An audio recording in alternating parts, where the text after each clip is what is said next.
I am finally back from the San Diego Comic-Con convention. If you didn't know, I was working the Dragon Ball Super card game booth, and basically we were out in the marina in the hot San Diego weather. And I had a whole plan to show you guys basically a bit of footage, you know, a bit of a vlog and walk you through the convention and basically how everything looked. But unfortunately, my camera died. So yeah, that sucks. Honestly, I've had the camera for over 4 years now, so it's a little due for an upgrade anyway. But I can kind of show you through some pictures instead. If for some reason you didn't check out my shorts, I did kind of, give a little bit of a preview of where we were and the display for everything. Obviously, you can see the Vegeta, the King 8 Vegeta, which was really cool. And then we also had all of the cards here, and a lot of people, a good amount of people from myself and Egg, of course, yeah, he was there. We purposely did not show the actual cards, or at least the zoom-ins for it, and that's because we were asked not to. So it's a bit of a tough situation where the community says something and then the creators of the game said no. But regardless, you can kind of see, at least here, this is the Marriott Hotel. We didn't stay here, but you can see they kind of souped out basically the entire building. You can see basically a bunch of different posters everywhere advertising the new movie. You really could not go anywhere without understanding what Dragon Ball Superhero was. Of course, you can look through the elevators. I think this was posted elsewhere too, but I think this was probably my favorite thing because like Gamma 1 and Gamma 2, if you open and close it, they come together, and then the fusion dance looks really cool when they open and close. Of course, Goku and Vegeta, but they want to be away from each other. At least Vegeta does. If you didn't catch my photo on Facebook, I did do a photo, or at least have a photo in front of the gigantic monkey. Yeah, they had a nice little display or thing for Dragon Ball Breakers, so that was cool. Yeah, and I guess Hayden was there too, so yeah. Inside, you can see all of the cool stuff that features in the movie, like Gamma 1, Gamma 2. There's the Goku Piccolo over here, and that's pretty much all the main characters outside of Goku Vegeta and all the main cast. And then they had a life-size replica, at least the one like basically what I think is life-size replica. This guy's probably like 5'8" or something, 5'7", and supposedly this is life-size. I keep telling people, but I'm pretty sure this is accurate. Here's a cool photo of all of the starter decks put together. I think it looks good. I think all of the new starter decks look nice and appealing. They have a nice little color scheme for every color, and they look good in a glass, honestly. Here's a better close-up of the red and blue starter decks. I did that on my channel if you didn't check that out already. And then of course the green and yellow that Eggman did as well. If you look at my video, you can find his as well. And if you've never seen a demo booth before, this is kind of how it looks like. This one was a little smaller this time around, but you kind of sit down and squirt some hand sanitizer and hope you don't go home sick. And if you've never been in Comic-Con, this is a good scale of how busy it was. And this is the first Comic-Con since COVID started, so it makes sense that there was so many people. I've posted this elsewhere, but hey, look, I have a new token. Now, for the inside booth, there are more cards that weren't outside as well. And in case you missed them, this is pretty much all of them. We have a Vegeta. This is a Z battle card. It has Deflect for 2. When this card attacks, you choose up to one model red card. It doesn't have to be a battle card, but any card, so that's interesting. 5,000 power combo power for you to drop, and a combo the skill is negated. And additionally, you choose up to one of your opponent's battle cards or unison negates negative 10k or 15k power for the turn. And this one is in SR, so that's gonna be pretty good because I said it before that they've been following this trend of 2-drop deflect cards. And basically, if you aren't aware of how these Z battle cards are being played, is that every time you combo, you have an option to place something into the new Z energy area. And basically, every time that you are doing that, you build them up, and you can take 2 cards out of your Z area, in addition to the 2 energy you pay for, and then you get to play the card. And if you thought that was kind of a mouthful, just imagine doing that for 4 days straight. But it's interesting because now you get to use one card from your drop area in a combo. You automatically go to 20k, and you get that Z energy automatically without paying something or going -1 in your hand. And that's super important for some of these cards that are going to be Z energy based. And getting something that is -15k is nice to get some removal or remove a marker from one of their unisons. And it's pretty normal. Like if you're going against Gamma, if you're going against Cell, etc., they're going to have something that is 15k or less as far as their unisons or battle card, and you're going to be able to get rid of it, or at least quicker for unisons. And it says if you have 4 or more Z energy, switch to active mode, and it gains 10k power, double strike, and barrier for the turn, which is super solid for a 2-drop. So you have to pay 2 in order to get this out for Z energy, as in 2 cards in your Z energy, but you would have to have 6 in total in order to have all those effects, and that's kind of later in the game. So it's good early pressure, and it's also good late game pressure as well. Those are the type of cards I like. This one is a Pycon, so this is a Z Awakened leader, which is cool because my thoughts, I'll talk about this more, is that you can take pretty much any leader and make them better automatically. And this blue Pycon back then, looking at the top 2 of your deck, or now drawing 2 with this effect and looking or placing 1 on top of your deck afterwards, and now having double strike, and now just having 4, which basically it just says blue Pycon. It doesn't have a life restriction, which is great. You just need to have 4 in your Z energy area, which is not too bad late in the game. So you get to draw 2, you get to place 1 on top, just like the yellow Goku that we have, and his power is increased by one of your Pycon skills, which I don't know by heart which those are. You choose up to 1 of your opponent's battle cards and place it on top of their owner's deck, so not too bad, not too shabby. You turn 1 of your blue Pycon cards, and it costs 8 to the owner's hand, and then you can play 1 blue Pycon card, and it costs 5 from your hand. And I think that one, the 5 cost, actually plays out the Gogeta, if I remember correctly, but I could be wrong. There's another 1-drop Goku. I think we've seen this one from the Dragon Ball card page, and I'll probably do that in a different video. Here's a new blue Cell. I don't think we've seen this one before, or at least outside of this. It has deflect critical for 3 and 2 Z energy. When this card is played, you choose all your opponent's battle cards and it costs 5 or less and place it on the card. So it's an alternative like 4-drop blue-green Cell that we have in Gamma, or any other like blue Android decks. Android main, if 1 or more cards are underneath this card, you place all of them in the orange drop area, or orange drop, I guess. Switch this card to active mode. Additionally, if you use this card to place 4 or more cards in the drop, in drops, oh man, this new language, they've been changing the text. It's been crazy. This gains triple strike for the turn. So triple strike critical that you can switch to active mode is pretty good. Piccolo Jr. Vengeful Awakening is a Z Awakening on a let's see, green Piccolo Jr. You have to have 2 or less life and 1 or more King Piccolo cards and 2 Z energy. The green Namekian cards and green Demon Clan cards gain 5k power, which is cool. This is basically a 20k is what it's saying. And at 2 or less life, you're gonna need that. If a King Piccolo is in your Z energy, this gains 5k power and critical during your turn, which is pretty solid.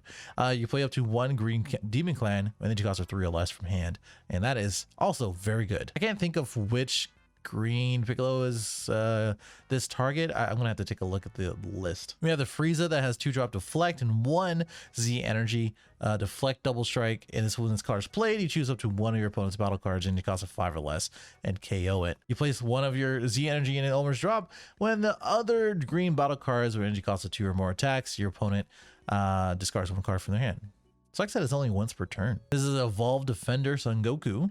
Deflect barrier. A lot of these have deflect, which is good and bad. Honestly, it's just not interactive, but it is what it is. It's a 3-cost 2 Z energy. When this card is played, choose up to 1 opponent's leader unison battle cards in rest mode and can't attack until the end of the opponent's turn, which is good. I think that is actually a solid effect, just like a Sin Shenron. If this is in rest mode, if your opponent plays a card, it may place 1 of your Z energy in his owner's drop. If you do, choose up to 1 of your opponent's battle cards or unison and switch to rest mode and negate the skill for the turn. So not too bad. It's basically like a routine and a Sin at the same time. We have some of these Piccolo and Gohan cards. I don't think we've seen anywhere else. These are both SRs, so we probably won't officially see them for a while. Just had to fix that real quick. But this says deflect dual attack, and if it has EX evolve limit 1, one yellow, two just colorless, and then on a Sun Gohan SH, which I think it's going to be on itself and others, because I think that's the only things we have coming out of the set, basically, that we don't have any other SH Gohans. This one removed from the battle area, removed from the game instead, so that's fine. This is a 30k too. This is just getting blocked by the little sticker. Activate the EX Evolve from your drop, which is cool. Question mark. If you have 4 more energy and then the yellow Pan SH, like one of these girls, is in play. When this card's played, he gains double strike and barrier for the turn. So double strike, barrier, deflect, dual attack. Awesome. If you have a yellow unit in play, which is going to be this Pan, when this card attacks, choose up to one of your opponent's battle cards in rest mode and negate the skills for the turn, and then KO it. So this is also solid because now you can just KO something, ignoring something like a 5-drop Zamasu that has an indestructible, or something that is very annoying when it actually goes to drop. This Piccolo I like quite a lot because it says it's a 2-cost yellow unison. You have 2 more or 1 or more Z energy, which is pretty easy turn 1. When the opponent battle card is KO'd, this gains 5k power for the turn. It has to be KO'd, so I guess like the Gohan comes in turn 3 while this is on, and it gains 5k, speaking of 20k. You have a draw 1, activate main, which is solid, and it gains dual attack for just a -1, which is also solid.